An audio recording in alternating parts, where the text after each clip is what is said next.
Yo, what's going on, guys? It's your boys Frog Reactions here, back with another video, and it's free agency day. The most lackluster free agency we've seen in a while. Oh yeah, it's July, which means we're outside, we're in the beautiful sun. It's very bright out here, but we're gonna talk some free agency, a crappy free agency nonetheless, and an interesting one. Let's get underway. Here we go.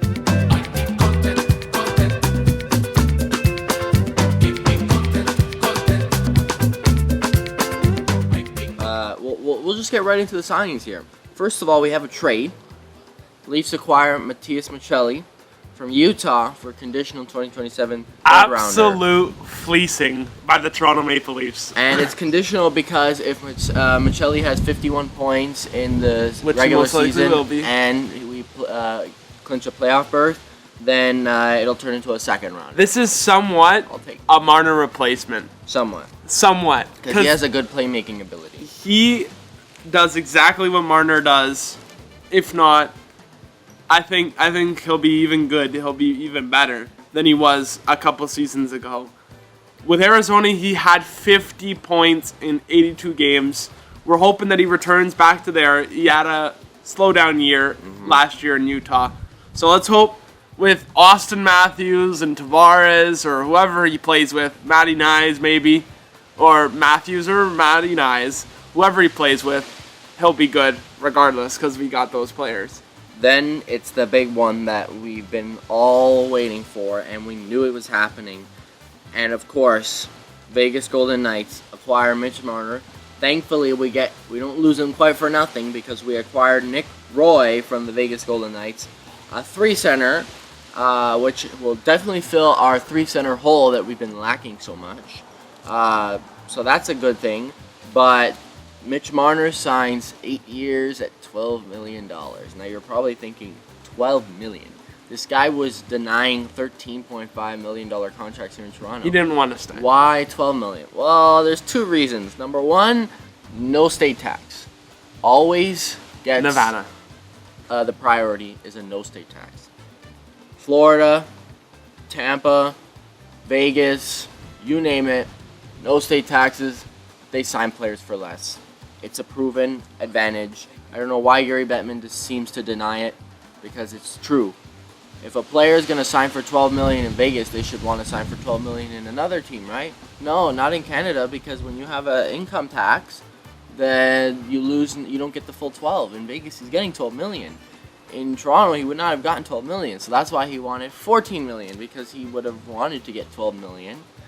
But instead, he chose to leave. And the other reason was because I think he was mentally checked out of Toronto well before this playoff run, which is actually sad.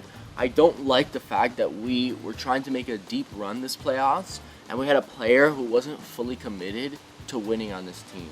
It's a joke. He was checked out almost 2 years ago. He admitted that they started looking at other teams and they started thinking about the possibility of not returning to Toronto because things went sour 2 years ago. And yeah, it's there, whatever. It sucks. It sucks. And he heard the trade rumors swirling and things were going sour in Toronto, and ultimately he said he'll play out the last 2 years of his contract and probably walk. Why didn't we trade him? I have no idea. I know Brendan that Shanahan. Dubas wanted to trade him. Remember when he said that there was nothing? Yeah, there was nothing off the table. He wanted everything on the table. Anything could have happened. As soon as he started threatening to trade one of the core 4 members, Shanahan said, "See you later, Dubas." And that's what ultimately happened because Shanahan didn't want to give away from this core 4. He believed in the core 4. It was his Shanahan plan. It was his narrative, and he wanted it to work, and he wanted a cup to come out of this, and that never happened. And now he's gone because his Shanahan plan didn't come to fruition the way he had so hoped and dreamed. And the problem with this team was that he kept clinging on to the fact that that core 4 was going to win, and it never happened. And that's ultimately what held us back a little bit in this Marner negotiation. We moved back. If he wasn't so set on winning with this core 4, we could have moved on from Marner a while ago and gotten a substantial replacement. Mikko Rantanen. Now, some people are saying it's not entirely Marner's fault because he was open to a trade and that it wasn't him that vetoed it. Maybe the trade just didn't materialize because it was supposed to be a 3-team trade with Carolina, Vegas, and Toronto. I don't know, but maybe it just never happened. We move on. We'll never speak about Marner ever again. Only when he comes back to Toronto. It feels weird seeing him in the Vegas clothes. He's gonna don 93 from his number when he was in the London Knights, and I don't care. See you later.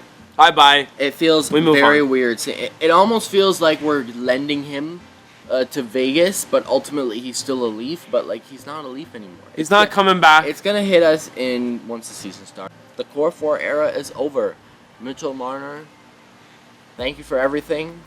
Ultimately, you were thank you. See you later. Bye bye. Exactly. You were not successful in the playoffs like we hoped you had been.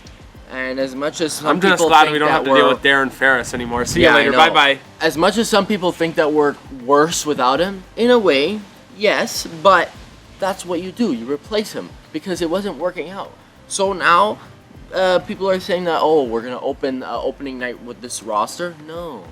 No, Brad Treliving said this is not what our roster is going to be like. I mean, he didn't use those words exactly, but he realizes that the free agent market is thin. It's shit. There's no names on the board.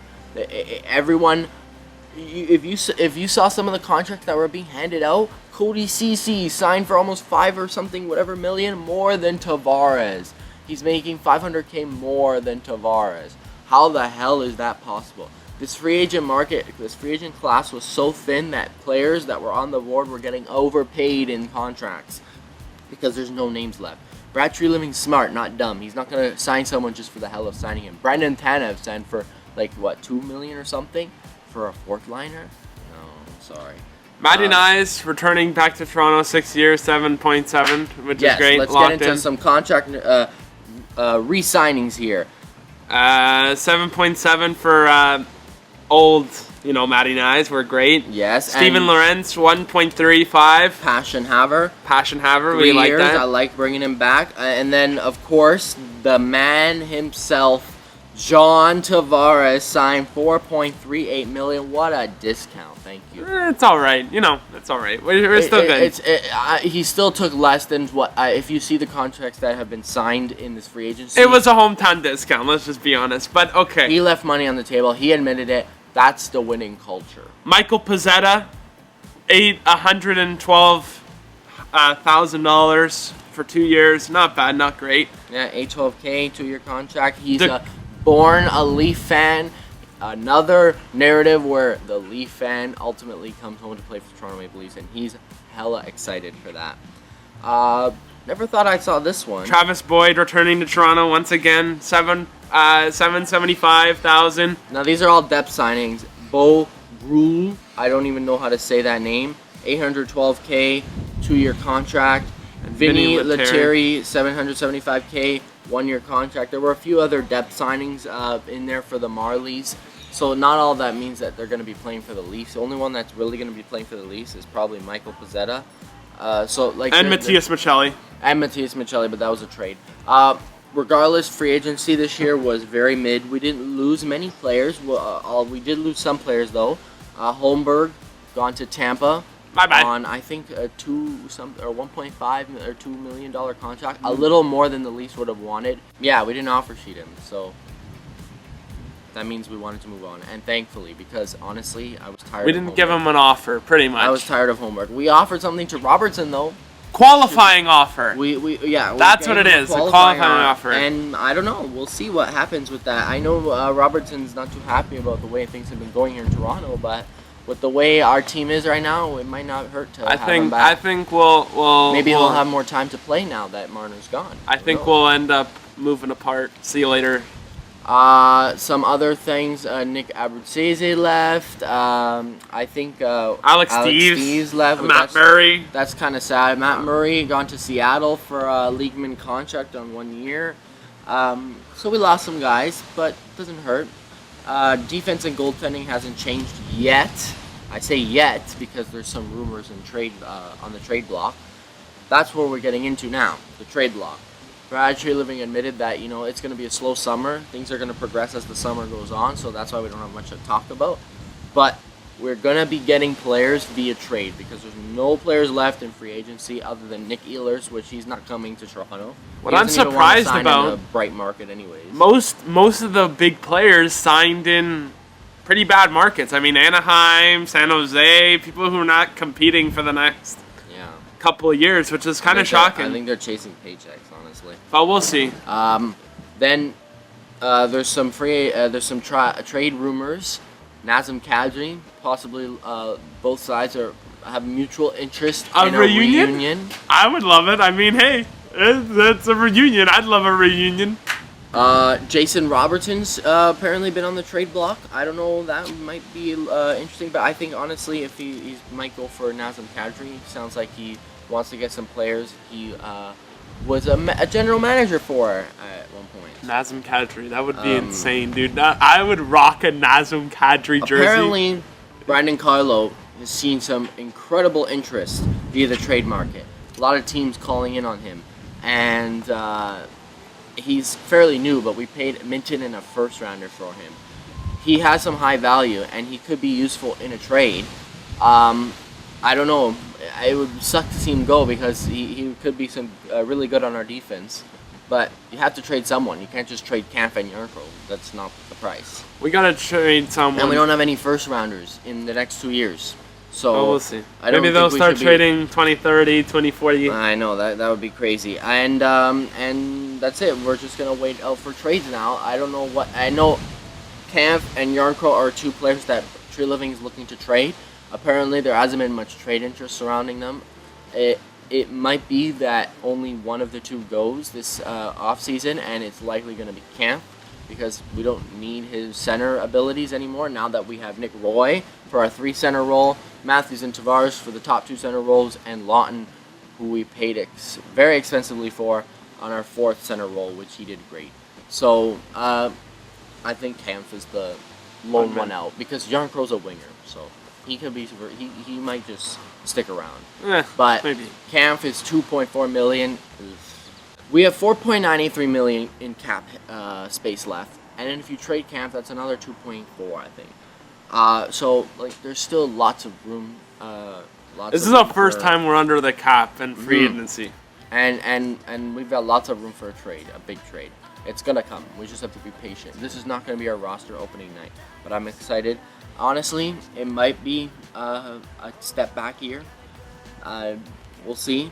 I still think they're gonna go for. They're obviously gonna chase the cup, but I don't know. I don't know how confident I feel in making a run, knowing what Florida's done and signed Brad Marchand and Aaron Ekblad and Sam Bennett. They brought all 3 guys back. They weren't even rumored to have brought even 1 guy back. The rumors said they were gonna bring 1 of 3 guys back. And when Sam Bennett signed, we thought, okay, so we have a chance at Ekblad and definitely Marchand. Marchand was their top target in free agency, and when he re-signed in Florida, that made things pivot for Brad. I was heartbroken. I was completely I was already shocked. Dreaming myself of buying a Marchand. $5.5 million or whatever the hell it was. I would have offered him more. I would offer an 8. Oh my god, I can't believe Bill Zito got that. And $6.1 million for Ekblad over there. We're paying Riley $7.5. I would have offered him 10. That's another rumor. Apparently Riley has been his name has been in and out of the trade block recently. He has a full no move clause, so he decides his fate. I don't know if he wants to leave. But regardless, it's been interesting, and we'll see what happens. Connor McDavid eligible to sign, no contract. Now I'm not saying that as a bad thing, but each day that goes by, if he goes into training camp and the off season and the preseason and the regular season with no contract, we start. If he hits the regular season, if regular season comes and he hasn't signed a contract, I'd be worried. I think it's gonna be another Marner situation there. They're gonna end up playing out the season, and then he's gonna take some time to decide. But look, he was seen having dinner with Matthews here in Toronto. Come on. He always comes to Toronto during the offseason. Come on, Matthews. You know you want to try it out. You know you want to try it. 97 would look good in a great Toronto Maple Leafs jersey. According to Puckpedia over here, the Leafs in 2026-2027, the Leafs have a projected $26.4 million in cap space. Enough to sign. And that still has Riley, Tavares, Nyes, Nylander, and Matthews signed. That's just all our bottom guys and a lot of our defense. And we have and goaltender enough coming off the cap. Enough. Well, we're gonna eat it up. We're gonna. I would suggest right now get Anthony Stolarz done. Mm-hmm. Lock him up. 8-year max. Whatever the max is. Even if he wants a bridge deal, 4 or 5 years. Doesn't matter. Make him retire a Maple Leaf, please. I love Anthony Stolarz. The man didn't get enough of a cup run. We need to go with him full bridge. Just go. Just have at it. $26.5 million next year. Oh boy. We're going to be putting in an offer for McDavid, and he's going to take it seriously. It's going to be a massive offer. I can't wait. I will overpay for McDavid, to be honest. 7-year max, 6 year. Yeah, that's another thing, because according to the new CBA agreement with the NHL, there's been some changes. One of the changes being that 8-year contracts will no longer be a thing starting, not this season, but in 2026, 2027. You won't be able to sign players to 8-year deals and 7-year deals. So it's going to be, if you're re-signing with a team, max 7 years, and if you're signing with a new team, max 6 years. Doesn't matter. We'll have McDavid for 6 years. It's fine. I'll take it. I don't know if it kicks in after free agency or before free agency, or when the season starts. I don't know. Another thing, not this season coming up, but the next season, we're going to have an 84-game season and only 4 preseason games to balance that out. Yeah, it makes no sense. I don't know why you add to the regular season. Should be at least they take away from preseason, so it's not any. There's not more. But they add it to the regular season. But they add it to the regular season, which at the end of after your 80th game, the teams are done. They don't care anymore. But they have to make it enough for all. I don't know. Whatever. It's stupid. There's been a lot of other things like net guards, players that enter the draft starting next year, that get drafted next year, will not be allowed to play without net guards. So starting in 2026-2027 season, if you want to not wear a net guard, you would have to have played at least one NHL regular season game beforehand. So the players that are getting drafted next summer, they're going to have to wear net guards for the rest of their career. That's what they're starting it. You know what? I'm not against it, whatever. There's a lot of other things that have been negotiated. The cap is going up as well. So next year, the cap is going to be $104 million. So that's another reason why we have so much in cap hit. And then the year after that, 113 for the following 2 years. So we're in a rising cap. So that's also going to help us sign McDavid. We're going to have $73 million to play with. He's coming. In 2028. I think he's coming. Come home, sign a max deal, 6-year contract with the Toronto Maple Leafs. You know you want to. Mm-hmm. Come home. Your family's home. Bring them home. Bring your wife here. Come on. We'll make it a nice, safe space for you, It's going to be an interesting offseason. We love you, McDavid. Please come home. That's for next season, but regardless, we want it to happen. And looking at this season, we'll see what happens. Get into some tampering business, shall we? Oh, I know. Anyways, that's it. Don't forget to like, comment, subscribe, hit that notification bell, and come home, McDavid. Peace. Thank you, Mitch Marner. Peace. Yeah, thank you.